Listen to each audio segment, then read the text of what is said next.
Nepal online स्कुलमा यहाँलाई स्वागत छ। हामीहरू कक्षा 7 को सोशल स्टडिज सब्जेक्ट पढ्ने क्रममा छौँ र आजको क्लासमा चाहिँ हामीहरू chapter 8 our international relation and cooperation पढ्न गइरहेका छौँ। सुरु गरौँ यसको first lesson SAARC and its एक्टिभिटिजबाट। SAARC and its activities. SAARC भनेको के हो र यसले के कामहरू गरेका छन् त? South Asian association for regional cooperation. सार्कको फुल फर्म रहेको छ South Asian association for regional cooperation र यो चाहिँ इस्टाब्लिस भएको थियो 1985 एडीमा, जो चाहिँ फर्स्टमा चाहिँ हेल्ड भएको थियो ढाका, जो चाहिँ बङ्गलादेशमा रहेको छ। त्यस्तै गरी the 7 countries of SAARC are Nepal, India, Pakistan, Bangladesh, Sri Lanka, Maldives, Bhutan, which are founding member. यो सार्क जुन चाहिँ फाउन्डिङ भएको थियो, जब यो चाहिँ बनेको थियो त्यति बेलामा चाहिँ 7 कन्ट्रिजहरू रहेका थिए। In 2005 the 13 SAARC summit approve membership to Afghanistan and now there are 8 member in SAARC. त्यसपछि चाहिँ 2005मा चाहिँ 13 जुन सार्क समिट भएको थियो त्यसले चाहिँ अफगानिस्तानलाई चाहिँ एप्रुभ गर्यो यो सार्क मेम्बर हुनको लागि। र अहिले टोटल कतिवटा छन्? टोटल चाहिँ 8 वटा चाहिँ मेम्बर रहेका छन् सार्कमा। अब प्रिन्सिपल अफ सार्क के रहेको छ त? Equal priority. सबै कन्ट्रीहरूलाई के छन्? Equal priority. Territorial integrity. उनीहरूको चाहिँ भूभागमा चाहिँ इन्टिग्रिटी हुनु पर्यो, एकअर्काको जमिनहरूमा चाहिँ कुनै पनि किसिमको तानातानी किसिमहरूको हुनु भएन, त्यस्तो प्रिन्सिपल रहेको छ। Political independence. पोलिटिकको जुन क्रियाकलापहरू चाहिँ यसबाट मुक्त हुन् र म्युचुअल बेनिफिट हो सबै कन्ट्रीहरूलाई। सभरेन इक्वेलिटी हो सबै र नन इन्टरफेरेन्स हो। कुनै पनि कन्ट्रीले अर्को कन्ट्रीलाई कुनै पनि क्रियाकलापहरूमा चाहिँ स्वतन्त्र हुन दिनुपर्छ, इन्टरफेयर गर्नु पर्दैन, इन्टरफेयर गर्न दिन हुँदैन। त्यस्तै गरी अनएनिमियस डिसिजन।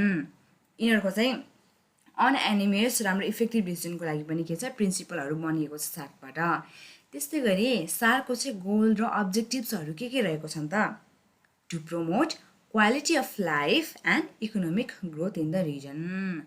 क्वालिटी अफ लाइफ, हरेक मेम्बरहरू, हरेक कन्ट्रीहरूको चाहिँ क्वालिटी अफ लाइफलाई चाहिँ प्रमोट गर्नको लागि र त्यो कन्ट्रीको चाहिँ इकोनोमिक ग्रोथहरू चाहिँ डेभलप गर्नको लागि चाहिँ के गरिएको छ? यसको चाहिँ मेन अब्जेक्टिभ र गोल्सहरूको रूपमा रहेको छ।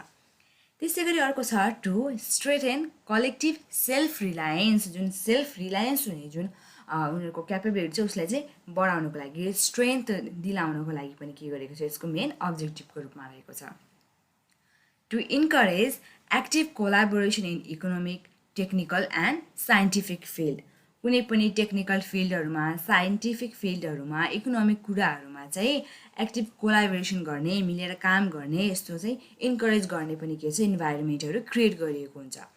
To increase people to people contact and sharing of information among the SAARC members. के छ भन्दाखेरि जति पनि सार्क मेम्बर्सहरू छन्, सार्क कन्ट्रीमा भएको जति पनि मेम्बर्सहरूको बिचमा चाहिँ इन्फर्मेसनहरू सेयर गर्ने, कन्ट्याक्टहरू बढाउनेहरू के छ? यसको मेन अब्जेक्टिभ र गोल्सको रूपमा रहेको छ। त्यस्तै गरी अर्गेन्सहरूको रूपमा चाहिँ के छ भन्दाखेरि सार्कमा चाहिँ कस्तो कस्तो किसिमहरूको चाहिँ अर्गेनहरू रहेको छन् त? Nation meeting of the head of the government summit. त्यस्तै गरी अर्को रहेछ काउन्सिल अफ द मिनिस्टर। त्यस्तै गरी स्ट्यान्डिङ कमिटी र टेक्निकल कमिटी, अनि अर्को रहेको छ सार्क सेक्रेटेरिएट। यस्तै गरी टोटल चाहिँ 5वटा अर्गेन रहेको छ सार्कको। अब सेक्रेटेरिएटको कुरा गर्नु पर्दाखेरि SAARC secretariat is located in Kathmandu. सार्कको जुन सेक्रेटेरिएट रहेको छ त्यो चाहिँ काठमाडौँमा रहेको छ, नेपालको। The president 1 March 2017 onward secretary general of SAARC is Amjad Hussain B Sial of Pakistan. यसको चाहिँ प्रेसिडेन्ट चाहिँ को रहेको छन् भन्दाखेरि पाकिस्तानको अमजद हुसेन भन्ने मान्छे।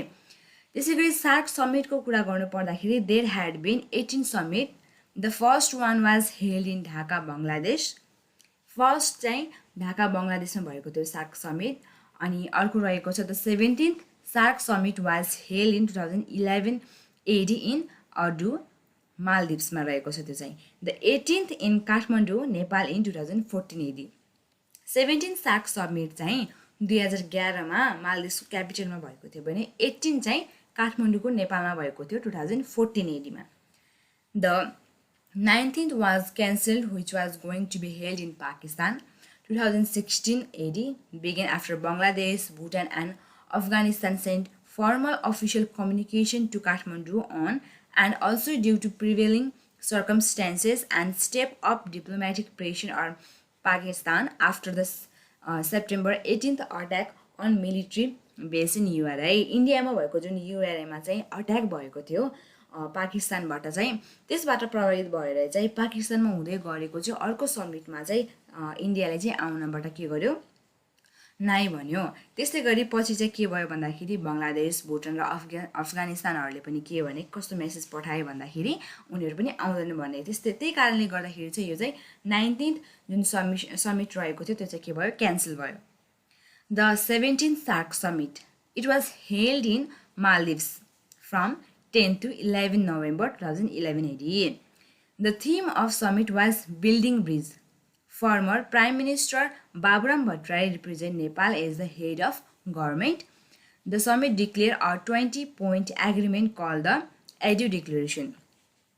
17th SAARC समिटमा चाहिँ के थियो भन्दाखेरि उनीहरूको थिम भनेको चाहिँ बिल्डिङ ब्रिजहरू रहेको थियो, जसमा चाहिँ नेपाललाई रिप्रेजेन्ट गर्ने चाहिँ प्राइम मिनिस्टर बाबुराम भट्टराईले चाहिँ रिप्रेजेन्ट गर्नुभएको थियो हाम्रो कन्ट्रीलाई चाहिँ। त्यसमा चाहिँ के थियो भन्दाखेरि उनीहरूको चाहिँ 20 पोइन्ट एग्रिमेन्ट भएको थियो, जसलाई चाहिँ हामी के भन्छौँ एडु डिक्लेरेसन भन्छौँ। त्यसै गरी 18th SAARC समिटको कुरा गर्नुपर्दाखेरि it was held from 26 to 27th November 2014 AD in Kathmandu. काठमाडौँमा 26 देखि लगेर 27 नोभेम्बरसम्म के भएको थियो 18th SAARC समिट भएको थियो काठमाडौँ नेपालमा। The theme was deeper integration for peace र प्रोस्पेरिटीको लागि। The summit had focused on developing connectivity between the member state for easier transport across the region.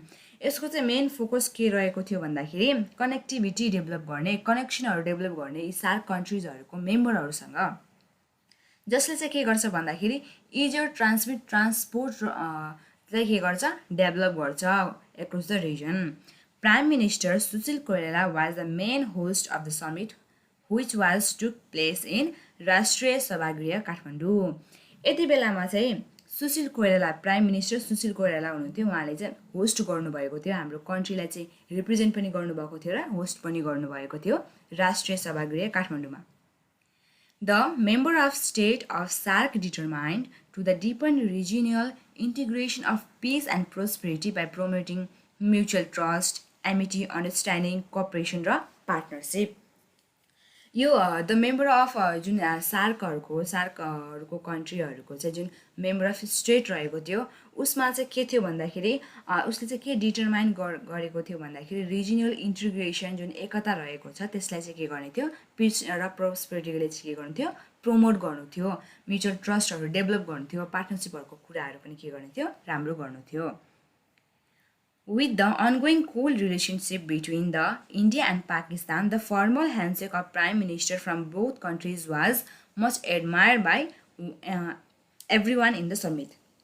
अब जुन पहिलाको चाहिँ सार्क समिट चाहिँ क्यान्सल भएको थियो त्यसमा चाहिँ इन्डिया र पाकिस्तानको बिचमा जति पनि कुराहरू नराम्रो भइसकेको भए पनि यसमा चाहिँ के भयो भन्दाखेरि सबै इन्भाइरोमेन्टहरू कोल नै थियो, नर्मल नै भएको थियो। The following head of the state of the government of 8 member state participated in the 18th summit. जति पनि 8वटा कन्ट्री रहेका छन् सार्क कन्ट्रीहरू उनीहरू सबै चाहिँ के भएको थियो पार्टिसिपेट गरेका थिए। र अफगानिस्तानबाट चाहिँ अशरफ गान्धी जो चाहिँ प्रेसिडेन्ट रहेका थिए, बङ्गलादेश शेख हसिना, भुटान सेरिङ टब्गे, इन्डियाबाट चाहिँ नरेन्द्र मोदी, अनि मालदिभ्सबाट चाहिँ अब्दुल्ला येमेन, नेपालबाट सुशील कोइराला, पाकिस्तानबाट नवाज शरीफ र श्रीलङ्काबाट चाहिँ महिन्दा राजपक्षा चाहिँ आउनुभएको थियो। त्यस्तै गरी चाहिँ उहाँहरू चाहिँ प्रेसिडेन्ट कोही चाहिँ प्राइम मिनिस्टरहरू हुनुहुन्थ्यो आफ्नो कन्ट्रीको। अर्को लेसन रहेको छ role of Nepal in shark.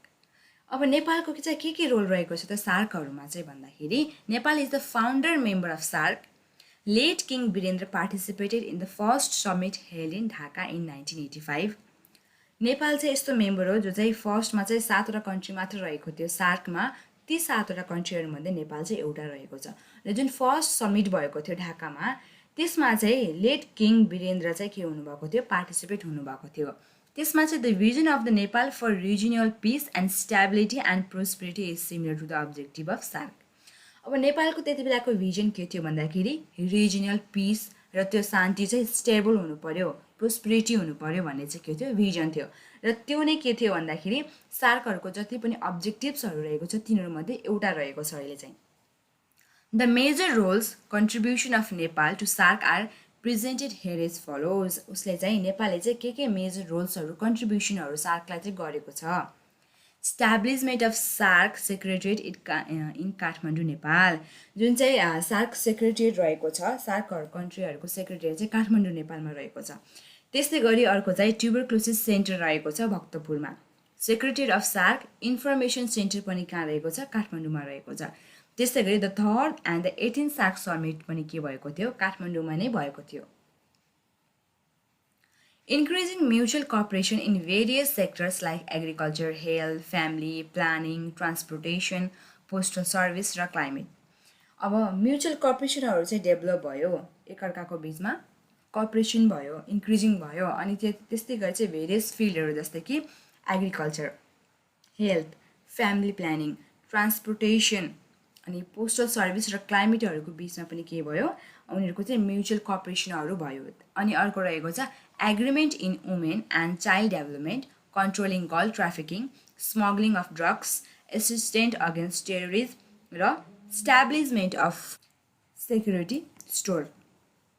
यसमा चाहिँ वुमेनहरूकोमा चाहिँ एग्रिमेन्ट भयो चाइल्ड डेभलपमेन्टको लागि, वुमेनको डेभलपमेन्टको लागि, गर्ल ट्राफिकिङहरूको रोकथामको लागि, अनि ड्रग्सहरू स्मग्लिङहरूको रोकथामको लागि र कुनै पनि टेरोरिज्म गर्न नपाइने यस्तो विभिन्न किसिमहरूको चाहिँ के भयो, उनीहरूको लागि चाहिँ के भयो, विभिन्न किसिमको रुलहरू यसको लागि चाहिँ काम गर्न थाल्यौँ। त्यसपछि एग्रिमेन्ट अन के भयो भन्दाखेरि पोभर्टी इरेडिकेसन, क्वालिटी डिटर्मिनेसन र क्राइम कन्ट्रोलको लागि पनि के भयो, एग्रिमेन्ट भयो।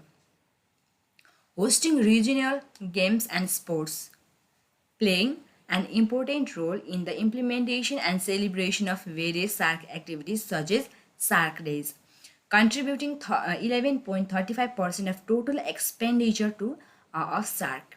Nepal had hosted the 18th SARC Summit in November 2014. विभिन्न किसिमहरूको गेम्सहरू स्पोर्ट्सहरू पनि भयो। अनि playing an important role in the implementation and celebration of विभिन्न किसिमहरूको सार्क एक्टिभिटिजहरू, सार्क डेजहरू जुन मनाइन्छन् तिनीहरूमा पनि के भयो भन्दाखेरि इम्पोर्टेन्ट रोलहरू प्ले गर्यो नेपालले। अनि नेपालले चाहिँ के गर्यो भन्दाखेरि कन्ट्रिब्युटिङ 11.35% अफ टोटल एक्सपेन्डिचर चाहिँ सार्कमा चाहिँ कन्ट्रिब्युट गर्यो। र 18th सार्क समिट पनि के भयो 2014मा नेपालमा होस्ट भयो। अर्को रहेको छ lesson 3 landlock countries and their problem. ल्यान्डलक कन्ट्रिजहरू भनेको कस्ता कन्ट्री हुन्, तिनीहरूका प्रब्लमहरू के छन् र ती कन्ट्रिजहरू चाहिँ के रहेछन् भन्दाखेरि त्यो सबै कुराहरू चाहिँ हामीहरू यो लेसनमा पढ्न गइरहेका छौँ। 2/3 of the world is occupied by water, a country surrounded by land from all side having no direct link with the sea and ocean is called landlock country. पृथ्वीको जति पनि एरिया रहेको छ तिनीहरूमध्ये 2/3 जुन वर्ल्ड रहेको छ त्यो चाहिँ 2 भाग जति चाहिँ के छ, पानीले भरिएको छ भने 1 भाग मात्र के छ, जमिन छ। र ती जमिनमा भएको जुन ठाउँ रहेको छ वरिपरि सबैतिरबाट चाहिँ जमिनले छेकिएको घेरिएको जति पनि कन्ट्रिजहरू रहेका छन् त्यसलाई नै हामी के भन्छौँ, ल्यान्डलक कन्ट्रिज भन्छौँ। र ती ल्यान्डलक कन्ट्रिजहरूमा चाहिँ कुनै पनि भागतिरबाट कुनै पनि साइडतिरबाट ओसियन अथवा सीले चाहिँ लिङ्क गरेको छैन भने पनि हामी के भन्छौँ, ल्यान्डलक कन्ट्रिज भन्छौँ। यस्तो कन्ट्री जसको वरिपरि चाहिँ ल्यान्ड रहेको छ र कुनै पनि सी अथवा ओसियनसँग लिङ्क छैन भने त्यसलाई हामी के भन्छौँ, landlock country. Nepal does not have any access to sea. It is a landlocked country. The nearest sea from Nepal is Bay of Bengal, which is 500 km away. त्यसै गरी नेपाल पनि एउटा के हो, ल्यान्डलक कन्ट्री हो जो चाहिँ के छ भन्दाखेरि वरिपरि ल्यान्डले छेकिएको छ। र नेपालबाट चाहिँ सबभन्दा नजिक भएको जति पनि सी रहेको छ त्यो सी मध्ये चाहिँ एउटा रहेको छ बे अफ बङ्गाल जो चाहिँ के छ 500 किलोमिटर चाहिँ टाढा रहेको छ। There are many landlocked countries. अब तिनीहरू के रहेछन् त, एसियामा नेपाल, भुटान, अफगानिस्तान, लाओस यस्तै किसिमहरूका विभिन्न किसिमहरूका के छन्, कन्ट्रीहरू रहेका छन्। मात्र नभएर ताजिकिस्तान यस्ता किसिमहरूका कन्ट्रीहरू पनि रहेका छन्। अब युरोपमा के छ भन्दाखेरि Australia, Hungary, Switzerland, Belarus, Andorra यस्ता किसिमहरूका कन्ट्री छन्। अनि अर्मेनिया र अजरबैजान भन्ने चाहिँ के छ भन्दाखेरि फल पार्सियल्ली चाहिँ एसियातिर पनि पर्छ र युरोपतिर पनि पर्छ। त्यसैले त्यसलाई चाहिँ हामी के भन्छौँ भन्दाखेरि कौसासिया र युरेसिया। र अफ्रिकामा भएको ल्यान्ड कन्ट्रिजहरू रहेका छन् बोस्टवाना, च्याड, मलावी, नाइगर, बुर्किना फासो यस्ता किसिमहरूका कन्ट्रिजहरू, विभिन्न किसिमका कन्ट्रिजहरू यहाँ हामीहरू हेर्न सक्छौँ। अब साउथ अमेरिकाको कुरा गर्नु पर्दाखेरि बोलिभिया र प्याराग्वे कति रहेछन् भन्दाखेरि साउथ अमेरिकाको ल्यान्ड कन्ट्रिजहरू रहेको छन्। Nepal is rich in resources, but the countries which have access to the sea and ocean are enjoying a lot of development opportunity like USA, Japan, Canada, the UK, Hong Kong, etc. Nepal चाहिँ विभिन्न किसिमहरूको रिसर्चको लागि पनि एकदम famous छ, develop छ, राम्रो छ। तर पनि के छ भन्दाखेरि जुन कन्ट्रिजहरू चाहिँ सीसँग ओसियनसँग लिङ्क भएको छन् तिनीहरू चाहिँ एकदम छिटो र राम्रो डेभलपमेन्ट अपर्च्युनिटिजहरू पाउँछन् र उनीहरूलाई चाहिँ राम्रो तरिकाले इन्जोय पनि गर्न पाउँछन्। जस्तै युएसए भयो, जापान, क्यानाडा, युके यस्ता कन्ट्रिजहरू हुन् जो चाहिँ के छन् ल्यान्डलक कन्ट्रिजहरू रहेका छैनन् र एकदम छिटो राम्रो तरिकाले डेभलप भएको छन्। Some of the major problems of being landlock कन्ट्रिजहरू के रहेछन् त? Dependence on the neighbouring countries for external trade. कुनै पनि नेपालमा बनेको जुन पनि सामानहरू बाहिर पठाउनको लागि पनि के गर्नुपर्छ भन्दाखेरि आफ्नो छिमेकी देशहरूसँग हेल्प लिनुपर्छ, डिपेन्ड हुनुपर्छ। Expensive border security and higher probability of border dispute. अब बर्डर सेक्युरिटीहरूमा पनि के हुने भयो, विभिन्न किसिमहरूको प्रब्लमहरू आउने भयो। त्यसै गरी cost of construction and development work is high because of expensive transport and trade. अब सीहरू वाटर रिसोर्सहरू भएको भइदिए भए, सीहरू भएको भइदिए भए त्यही मिडियमबाट चाहिँ हाम्रो चाहिँ एक्सपोर्ट गर्न सकिन्थ्यो भने अब कतै पनि एक्सपोर्ट गर्नको लागि चाहिँ एक्सपेन्सिभ वेहरू हामीले चुज गर्नुपर्छ। विभिन्न किसिमहरूको ट्रेडको लागि कुनै एयरवे हुनसक्छ अथवा अर्को कन्ट्रीहरूमा डिपेन्डेन्स भएर गर्नुपर्दाखेरि डबल खर्च आउनसक्छ। त्यसै गरी difficulty in transportation of good. यो पनि पक्कै यही कुरा भयो कि कतै पनि ट्रान्सपोर्ट गर्नु पर्यो गुड्स भन्दाखेरि सी छैन भन्दाखेरि के हुन्छ, एक्सपेन्सिभ हुनसक्छ, सेफ नहुनसक्छ, यस्तो किसिमहरूको कुराहरू आउन सक्छन्। Deprivation of marine resources opportunity. Marine रिसोर्सेसहरू अपर्च्युनिटी पनि के हुनुहुन्छ, कम हुनसक्छ, डेप्रिभेसन हुनसक्छ। Possibility of economic blockade if the relationship with neighbouring countries became cold. अब इकोनोमिक ब्लकेज पनि हुनसक्छ। जस्तै कि अब कुनै पनि नेबरिङ कन्ट्रिजहरूसँग चाहिँ हाम्रो रिलेसन राम्रो छैन भने उनीहरूले चाहिँ के गर्छन् भन्दाखेरि ब्लक गरिदिन सक्छन् बर्डरहरूलाई। सामान आवाजातको कुराहरू रोकिदियो भने न हाम्रो सामानहरू बाहिर जान सक्छ, न बाहिरको सामानहरू हाम्रो ठाउँमा आउन सक्छ। यसले पनि के गर्न सक्छ, नराम्रो कुराहरू पुगाउन सक्छ। Measures to minimise the problem. अब तिनीहरू त प्रब्लम्सहरू भइसक्यो, अब त्यसलाई हटाउनको लागि चाहिँ हामीले के गर्न सक्छौँ त? Develop friendly, healthy, warm, balanced relationship with the neighboring countries and make provision to import and export goods smoothly. जति पनि छिमेकी देशहरू छन् उनीहरूसँग चाहिँ फ्रेन्डली इन्भाइरोमेन्ट गर्नु पर्यो, हेल्दी, वार्म, ब्यालेन्स रिलेसन चाहिँ राख्नु पर्यो। Transit between the neighbouring countries should be made systematic. Any kind of smuggling goods should be control. के गर्नु पर्यो भन्दाखेरि नेबरिङ कन्ट्रिजहरूमा चाहिँ जति पनि हामीहरू रिलेसन गर्छौँ, ट्रान्जिट गर्छौँ, त्यसलाई चाहिँ सिस्टमेटिक तरिकाले के गर्नु पर्यो, अगाडि लगाउनु पर्यो। जति पनि नराम्रा कुराहरू छन्, स्मग्लिङका कुराहरू चाहिँ के गर्नु पर्यो, गुड्सहरू चाहिँ आवाजातमा रोकथाम गर्नु पर्यो, कन्ट्रोल गर्नु पर्यो। Develop railways, one of the most reliable and cheapest means of transportation to promote trade with India and China. Railway चाहिँ डेभलप गर्नु पर्यो जो चाहिँ के चाहिँ एकदम रिलायबल छ र चिपेस्ट मिन्स अफ ट्रान्सपोर्टेसन हो। इन्डिया र चाइनासँग हामीले डेभलप गर्न सक्छौँ। Mobilise effective internal means and resources, extend effective transportation routes across the country and increase man power according to the need. Internal means र रिसोर्सेसहरूलाई चाहिँ इफेक्टिभ तरिकाले मोबिलाइज गर्नु पर्यो, डेभलप गर्नु पर्यो। अनि त्यस्तै गरी एक्सटेन्ड इफेक्टिभ ट्रान्सपोर्टेसन रुट भन्नाले राम्रो किसिमहरूको ट्रान्सपोर्टेसन वेहरू हामीहरूले के गर्नु पर्यो, डेभलप गर्नु पर्यो एक्रस द कन्ट्री। अनि के गर्नु पर्यो, त्यसभित्र विभिन्न किसिमहरूको म्यान पावरहरूलाई चाहिँ के गर्नु पर्यो, इन्क्रिज गर्नु पर्यो। अर्को लेसन रहेको छ कन्टेम्पोरेरी वर्ल्ड एन्ड नेपाल। यसमा चाहिँ हामीहरू के पढ्छौँ भन्दाखेरि अहिलेको नेपाल वर्ल्ड कस्तो छ र नेपाल कस्तो छ त? त्यसमा चाहिँ कोइन्सको कुरा गर्दैछौँ हामीहरू। Nepal release commemorative coins to mark the 515th birth anniversary of Guru Nanak Dev, the founder of Sikhism, who is said to have visited Balaju Kathmandu about 500 years ago. यस्तो जस्तो बिलिभ रहेको छ कि यो आजभन्दा 500 वर्ष अगाडिदेखि सिक्किम धर्मको फाउन्डर गुरु नानक देवले चाहिँ के गरेका छन् भन्दाखेरि उसको चाहिँ 515 एनिभर्सरीको रूपमा चाहिँ एउटा चाहिँ कमेमोरेटिभ कोइन्सहरू चाहिँ रिलिज गरियो अरे। भन्नाले कमेमोरेटिभ कोइन्स भनेको यस्तो कोइन्सहरू हो जो चाहिँ के गरेको हुन्छ भन्दाखेरि स्ट्याम्पको रूपमा अथवा कुनै पनि यस्तै किसिमहरूको कोइन्सहरू रहेका छन् जो चाहिँ कुनै पनि राम्रो कुराहरूको लागि चाहिँ मार्क गर्नको लागि चिनाउनको लागि चाहिँ बनाइने गर्छ। अनि यो कोइन्सहरू चाहिँ के गरियो भन्दाखेरि आजभन्दा 500 वर्ष अगाडि जो चाहिँ गुरु नानकको 550 बर्थ एनिभर्सरीको उपलक्ष्यमा चाहिँ के गरियो भन्दाखेरि रिलिज गरियो। Even though population of Sikh is very small, they have made significant contribution in the development of transportation sector in Nepal. सिखहरू चाहिँ एकदम थोरै भए पनि उनीहरूले चाहिँ धेरै किसिमहरूको कन्ट्रिब्युसन गरेको छ नेपालको ट्रान्सपोर्टेसन सेक्टरको लागि।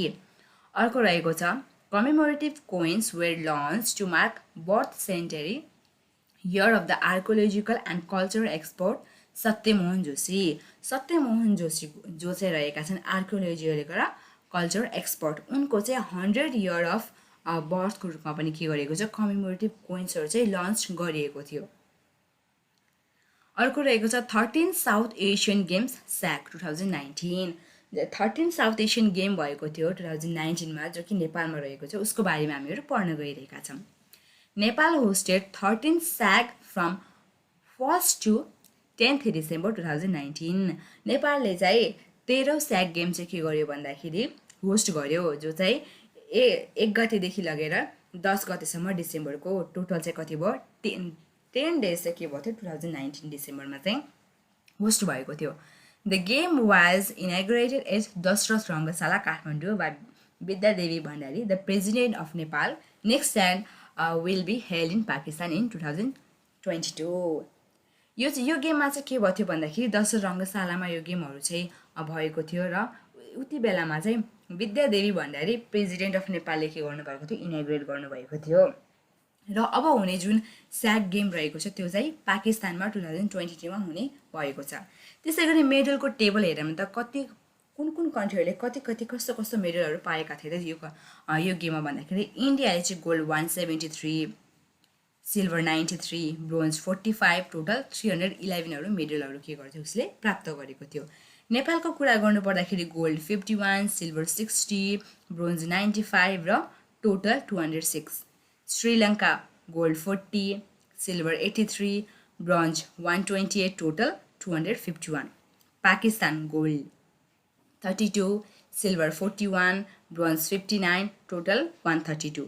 बङ्गलादेश गोल्ड 19, सिल्भर 32, ब्रोन्ज 87 र टोटल 138। मालदिभ्समा गोल्ड 1, सिल्भर 0, ब्रोन्ज 4, टोटल 5 र भुटानले गोल्ड 0, सिल्भर 7, ब्रोन्ज 13 र टोटल 20 वटा मेडल्सहरू प्राप्त गरेका थिए। र भिजिट नेपाल 2020 यो चाहिँ खासमा 2020मा हुने चाहिँ नेपालको सबभन्दा ठुलो चाहिँ के छ टुरिज्महरूलाई अट्र्याक्ट गर्ने एउटा के थियो उनीहरूको एउटा भिजिट नेपाल 2020 भन्ने एउटा मिसन रहेको थियो। र त्यसमा चाहिँ के छ भन्दाखेरि visit Nepal 2020 has been inaugurated by the president of Nepal on the 1st January 2020। Visit Nepal 2020 चाहिँ फर्स्टमा चाहिँ प्रेसिडेन्ट अफ नेपालमा चाहिँ नेपालको चाहिँ प्रेसिडेन्टले चाहिँ 1st जनवरी 2020मा के गर्नुभएको थियो सुरु गर्नुभएको थियो इनाग्रेट गर्नुभएको थियो। र its theme is lifetime experience. The government of Nepal has aim to welcome more than 2 million tourists in this year. Tourism is one of the most important resource of the Nepalese economy. Visit Nepal 2020मा चाहिँ यो इयरमा चाहिँ के am गरेको थियो भन्दाखेरि more than 2 million टुरिस्टहरू चाहिँ नेपालमा के गर्ने थियो मोटो उनीहरूको के थियो उनीहरूको रहेको थियो। र मोर देन 2 million टुरिस्टहरू नेपालमा आउन् र टुरिज्म चाहिँ हाम्रो नेपालको चाहिँ एकदम राम्रो इकोनोमीको स्रोत पनि रहेको छ। र भिजिट नेपाल 2020मा चाहिँ मेन हाम्रो थिम रहेको थियो लाइफ टाइम एक्सपिरियन्स। सबैलाई लाइफ टाइम एक्सपिरियन्स भन्ने चाहिँ हाम्रो मेन थिम रहेको थियो र गभर्मेन्ट अफ नेपालले चाहिँ के गरेको थियो भन्दाखेरि यति धेरै टुरिस्टहरूलाई चाहिँ वेलकम गर्ने के गरेको थियो उनीहरूको एम रहेको थियो। तर के भयो भन्दाखेरि यो टाइममा चाहिँ अहिले राम्रोसँग चाहिँ यसलाई चाहिँ इनागुरेट गर्न सकिएको छैन। इनागुरेट त्यति बेला 1 जनवरी 2020 भए पनि यो राम्रोसँग अहिले कम्प्लिट गर्न सकेका छैनौँ, यसो पेन्डेमिक सिचुएसनको कारणले गर्दाखेरि।